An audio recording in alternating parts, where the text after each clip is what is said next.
Assalamualaikum warahmatullahi wabarakatuh. Bismillahirrahmanirrahim.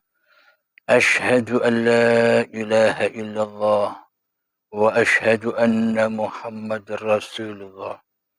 Allahumma salli ala sayyidina Muhammad wa ala ali sayyidina Muhammad. Rabbi israh li sadri wa yassir li amri. Wahlul 'uqdatam min lisani yafqahu qawli. Amin. Bismillahirrahmanirrahim. Salam hormatku buat para sahabatku tercinta, jamaah uripi Allah dimanapun Anda berada. Semoga kita semua senantiasa di dalam kemahabesaran Allah Subhanahu wa ta'ala. Amin ya rabbal alamin. Alhamdulillahi rabbil alamin. Sebelum kita mulai kajian ini di siang hari ini, marilah kita gemahkan kalimat thayyibah. Subhanallah walhamdulillah wa la ilaha illallah wallahu akbar wa la hawla wa la quwwata illa billahil aliyyil azim. Alhamdulillahi rabbil alamin.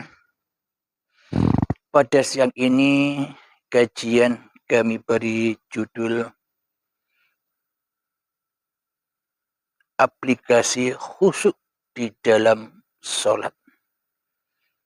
Bismillahirrahmanirrahim.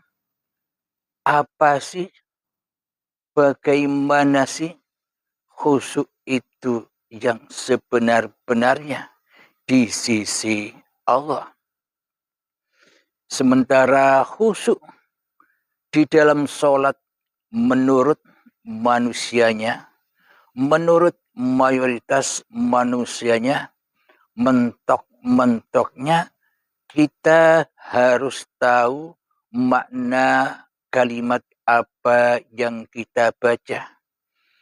Kita harus mengangan-angan artinya agar kita bisa meresapinya dengan makna-makna arti tersebut di dalam sholat yang kita kerjakan. Itulah mentok-mentoknya manusia untuk memahami tentang kekhusyukan, yang mana di dalamnya masih bergelimang dengan angan-angan manusianya, yang masih bergelimang kekuasaan manusianya. Alhamdulillahirabbil alamin. Di sini kami berbagi bagaimana sih khusyuk yang sebenar-benarnya khusyuk di sisi Allah itu.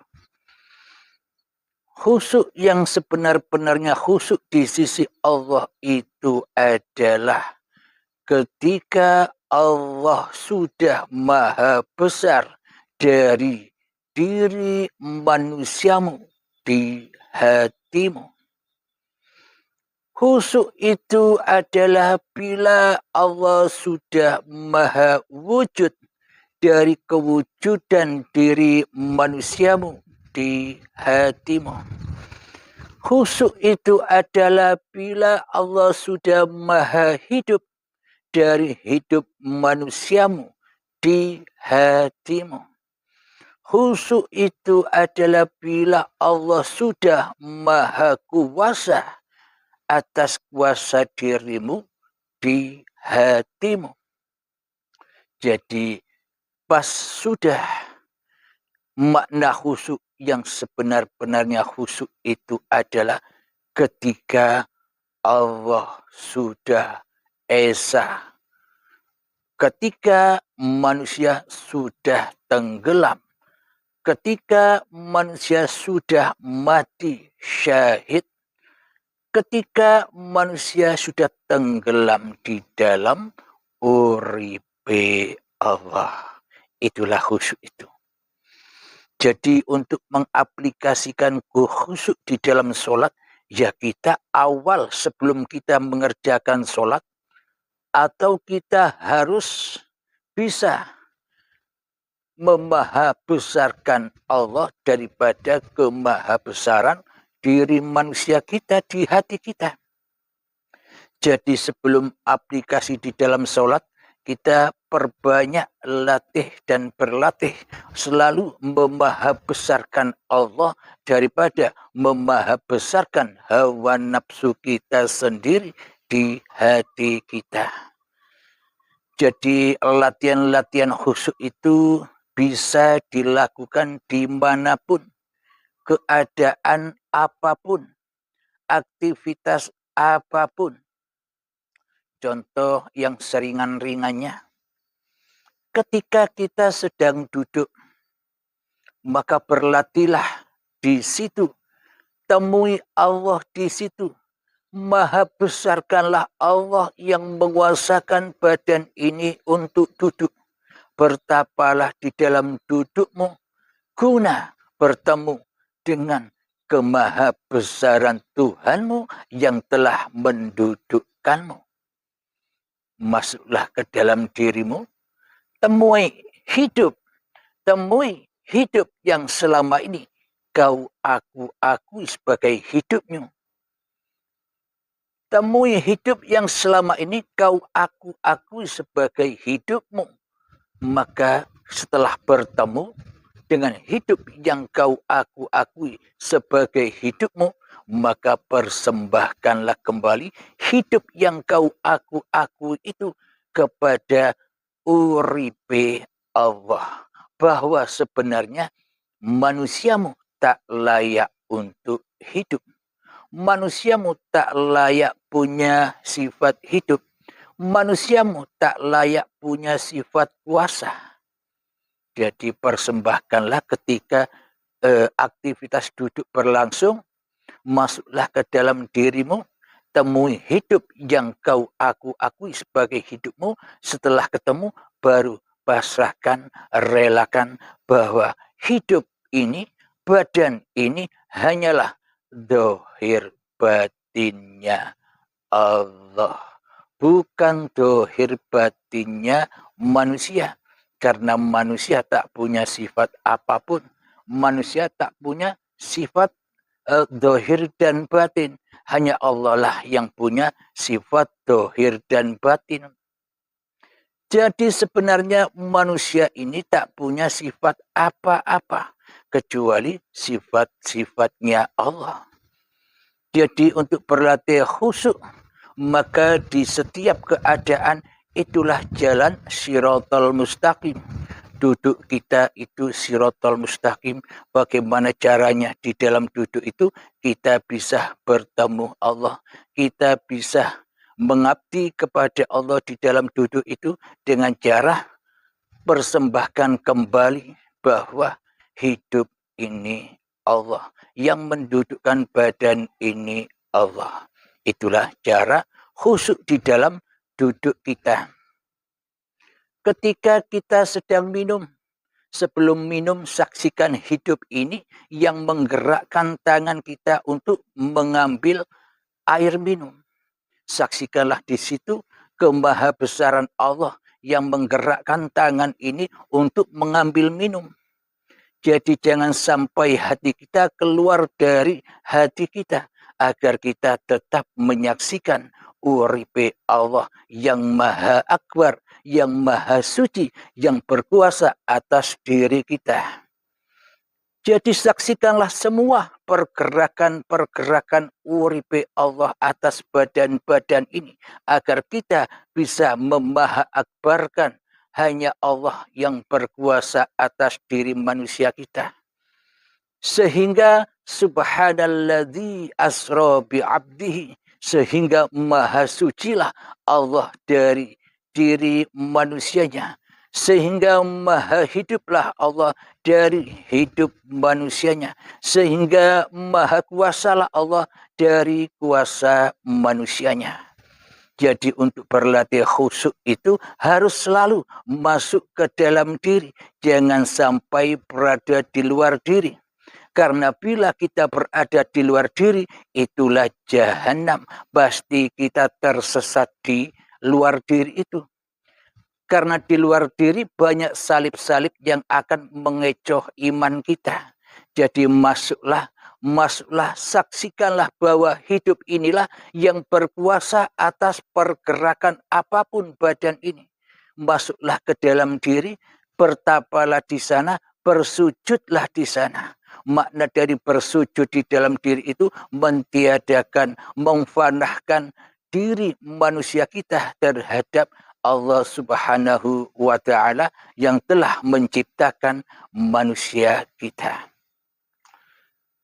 Ketika berdiri pun di situ juga watsiratul mustaqim, yang mana dimanapun keadaan kita wajib bertemu dengan siapa yang menguasai kita.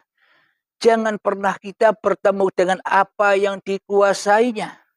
Akan tetapi kita wajib bertemu siapa yang menguasainya.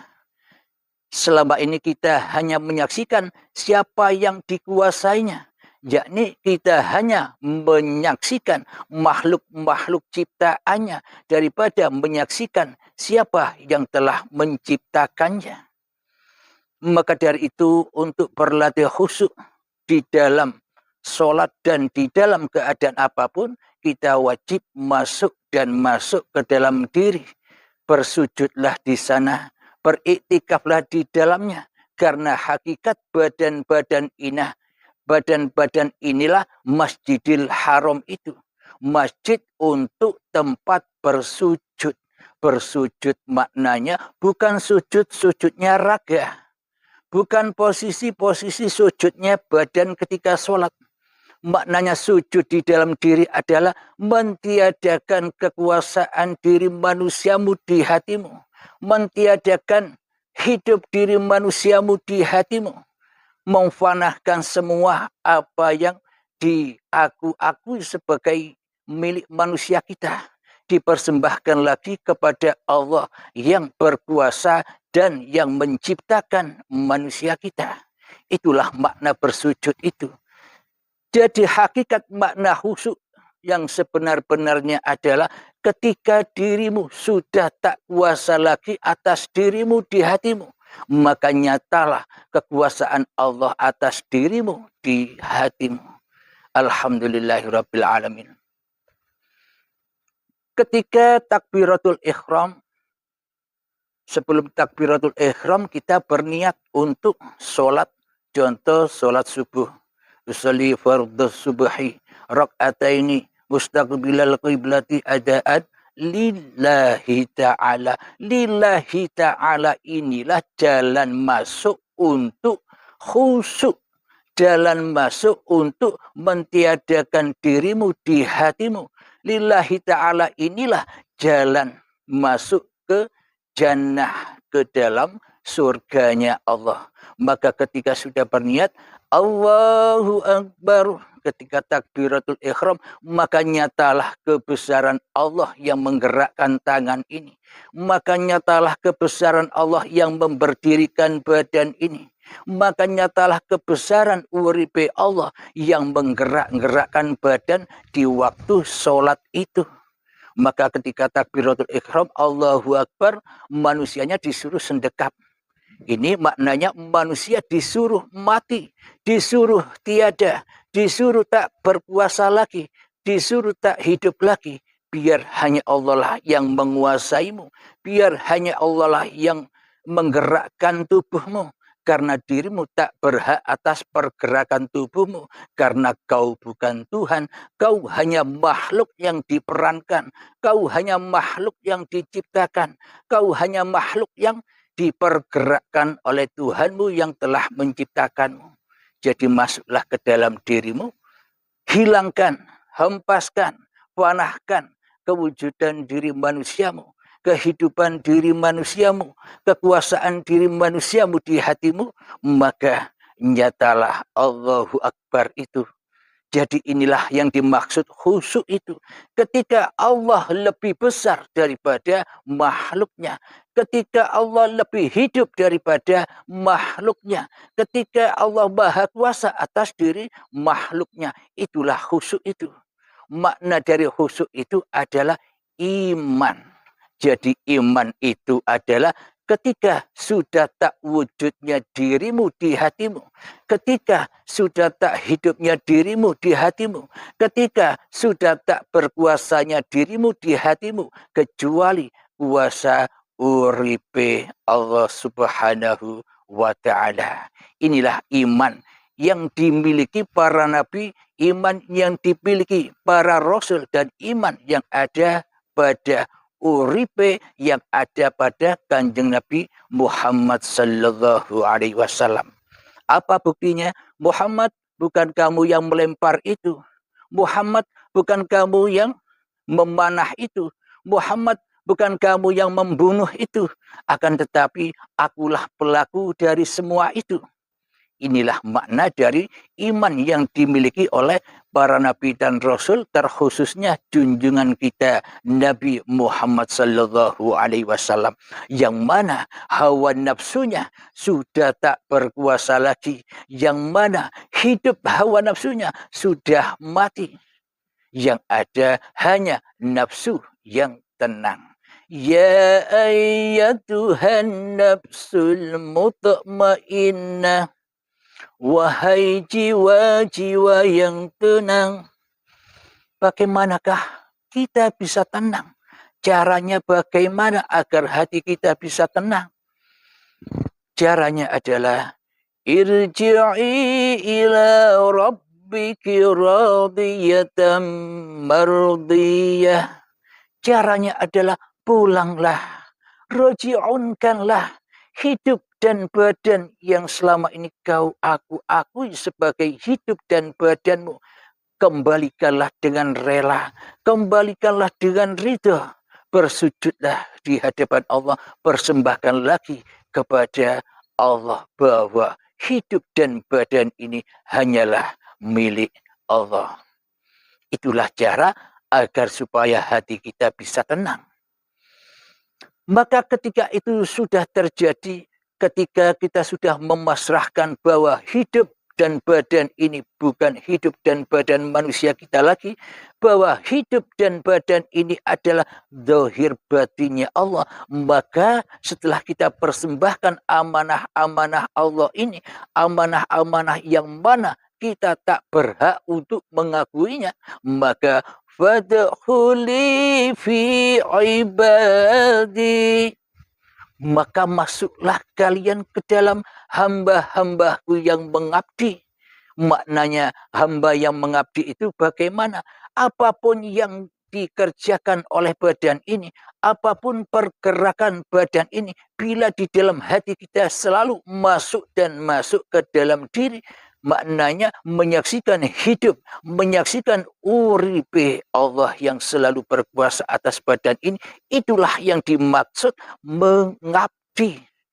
Baik posisi badan ini duduk, baik posisi badan ini berdiri, baik posisi badan ini sedang sholat, baik posisi badan ini sedang ibadah, baik posisi badan ini sedang berjalan, baik posisi badan ini lagi naik kereta, baik posisi badan ini lagi kerja, baik posisi badan ini lagi mandi, baik posisi badan ini lagi makan dan minum, dan baik apapun aktivitas yang ada di badan ini, hati selalu menyaksikan bahwa uripe Allah lah yang berkuasa atas seluruh pergerakan badan. Inilah yang disebut mengabdi, dan inilah yang disebut sholat.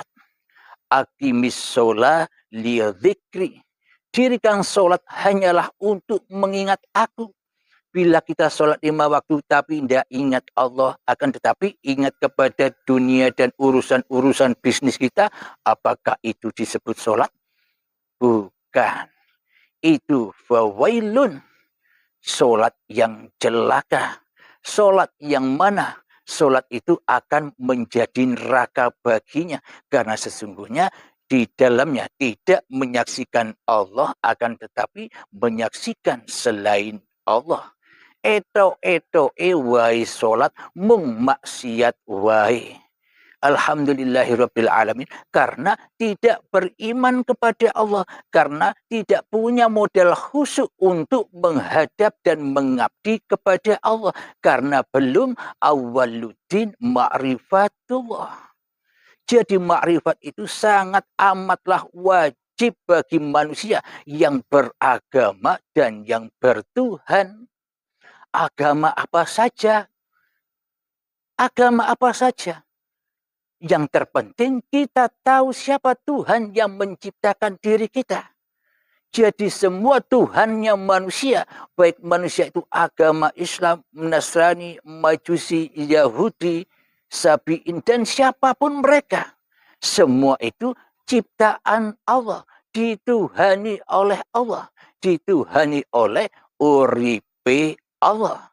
Bila manusia agama apapun, aliran apapun, bila tahu siapa yang telah menciptakan dirinya, bila tahu bahwa hidup ini bukan hidup diri manusianya, bila tahu bahwa hidup ini adalah uripe Allah, maka itulah awaluddin ma'rifatullah. Kenal bahwa hidup inilah Allahu la ilaha illa huwal hayyul qayyum. Allah, tiada Tuhan yang berhak disembah.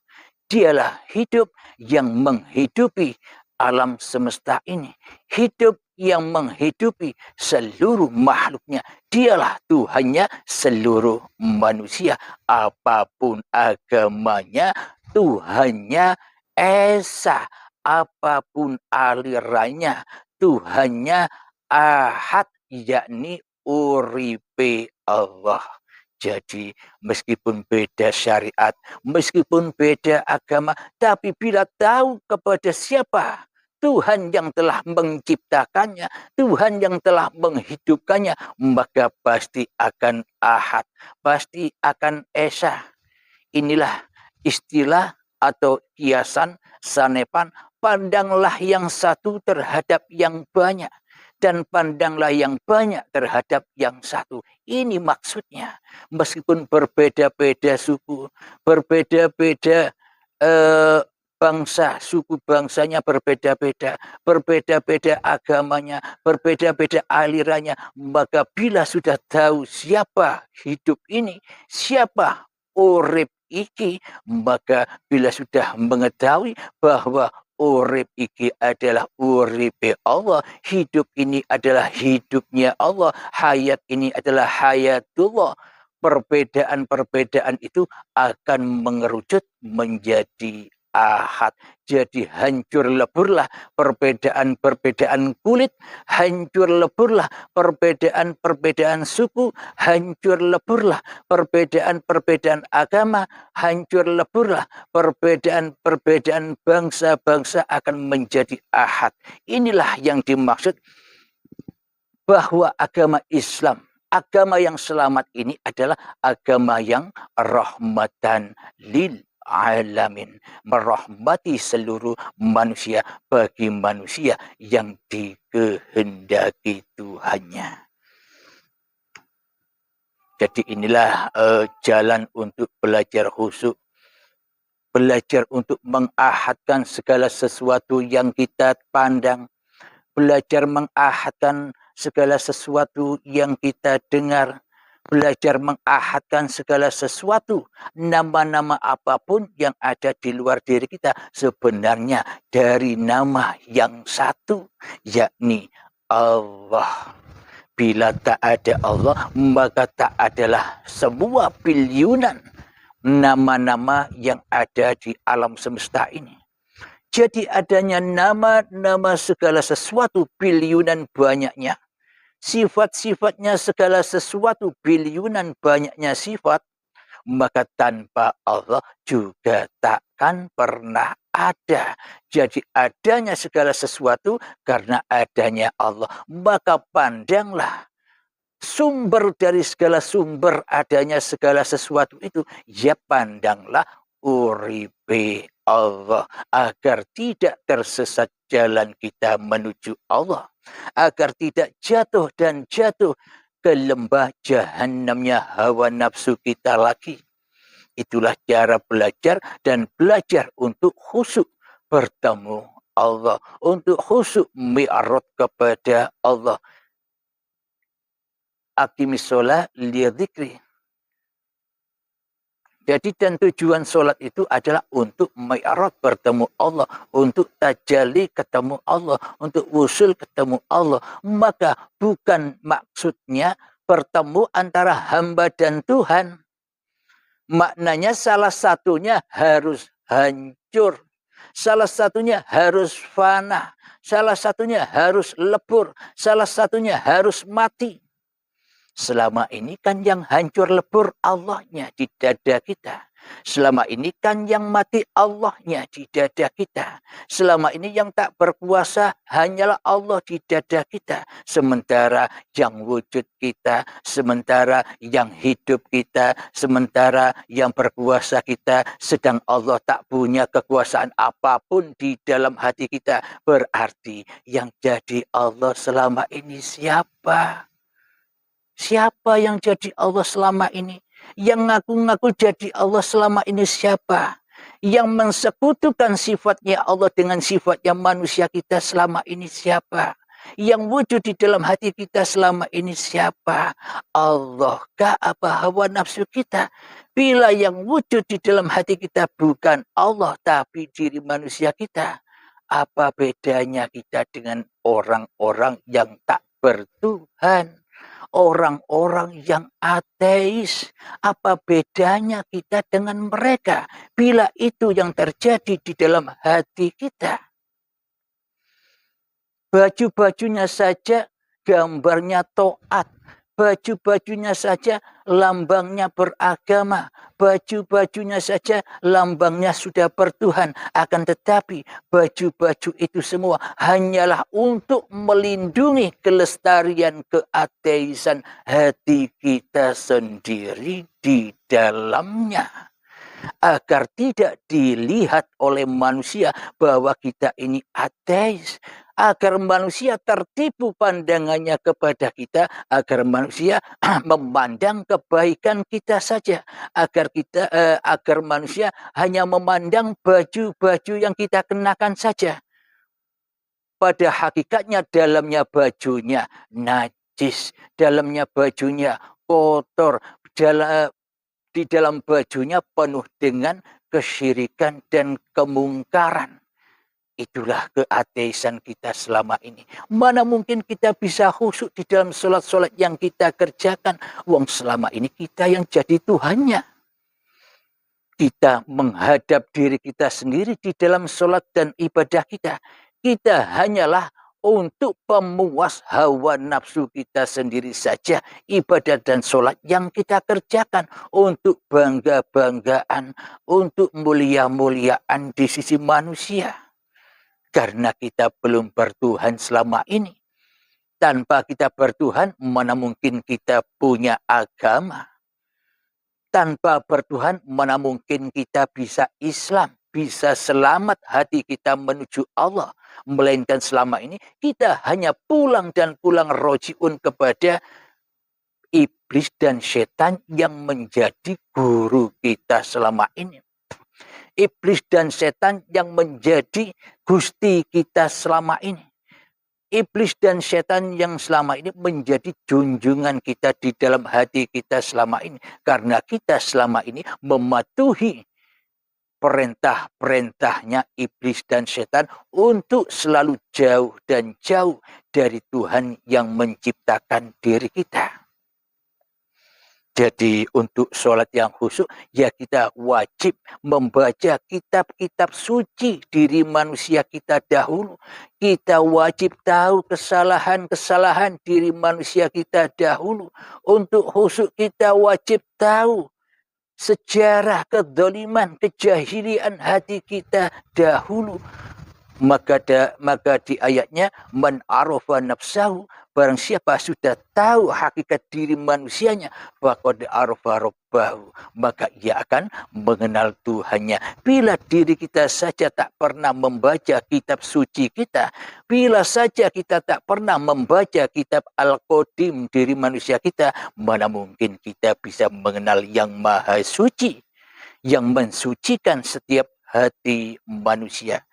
Jadi perbedaan agama, perbedaan aliran, banyak kitab-kitab yang dianutnya. Akan tetapi bila manusia sudah terhidayai oleh uripe Allah, maka kitabnya hanya satu, yakni kitab diri, kitab yang suci yang wajib dibaca untuk setiap manusia, agar manusia persis seperti yang dicontohkan, yakni baginda Rasulullah Sallallahu Alaihi Wasallam, untuk selalu patuh menjadi utusan Allah, untuk selalu patuh menjadi pesuruh Allah, untuk selalu patuh menjadi Rasulullah. Jadi sudah bebas lepas dari utusan, dari Rasul, dari pesuruh-pesuruhnya hawa nafsu kita sendiri. Maka ketika kita sudah membaca kitab suci diri manusia kita, maka kita akan bertemu dengan Muhammad Rasulullah. Inilah makna syahadat itu. Jadi kalau kita terpancang di dalam bersahadat menyaksikan junjungan kita Nabi besar Muhammad bin Abdullah, mana mungkin kita bisa Islam, mana mungkin kita bisa bersyahadat. Kitabnya Kanjeng Nabi Muhammad sudah wafat 14 abad yang lalu. Sementara kitab diri kita masih ada. Inilah kitab yang sekarang, inilah kitab sucimu, itulah Muhammad Rasulullah yang wajib kita sucikan. Kita sucikan dari iblis dan setan. Kita sucikan dari hawa nafsu kita. Kita sucikan dari diri manusia kita. Halim, bukan kamu yang melempar itu, tapi akulah yang melempar, kata Allah. Halim, bukan kamu yang memanah itu, tapi akulah yang memanah itu. Halim, bukan kamu yang duduk, tapi akulah yang mendudukkanmu. Halim, bukan kamu yang berkata-kata itu, uripe Allah lah yang berkata-kata atas ragamu. Inilah iman itu, dan inilah khusyuk itu. Bila kita sering membaca kitab suci yang kita miliki, yakni membaca Iqra kitabak, bacalah kitabmu. Iqra bismi rabbikal ladzi khalaq, bacalah dirimu dengan nama Tuhanmu yang telah menciptakanmu, maka kau akan menyadari bahwa urip iki uripe Allah, bukan urip manusiamu. Alhamdulillahirabbil alamin. Semoga yang sedikit ini bisa mudah memahamkan diri kita, termasuk diri kita sendiri, diri saya sendiri, dan diri kita semua yang telah istiqomah menyimak paparan demi paparan di uripe Allah ini. Semoga saya khususnya dan kita semua selalu dan selalu menjadi Rasulullah, selalu dan selalu menjadi utusan Allah, selalu dan selalu menjadi pesuruh Allah, ketimbang menjadi utusan Abdul Halimnya, ketimbang menjadi Rasulnya Abdul Halimnya, ketimbang jadi pesuruhnya Abdul Halimnya. Selama ini ketika kita belum mengenal Tuhan, kita menjadi pesuruh nama diri kita sendiri. Kembalikan nama diri kita sendiri kepada yang berhak, yakni Allah Subhanahu wa Ta'ala. Amin ya rabbal alamin.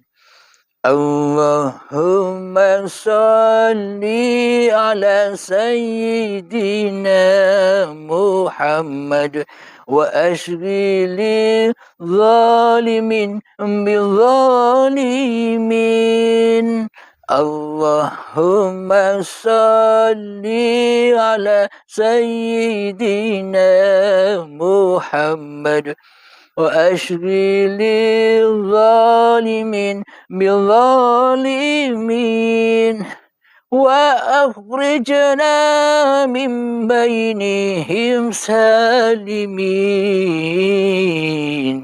وعلى آله وصحبه أجمعين. الحمد لله رب العالمين. اللهم صل على سيدنا محمد وعلى آل سيدنا محمد.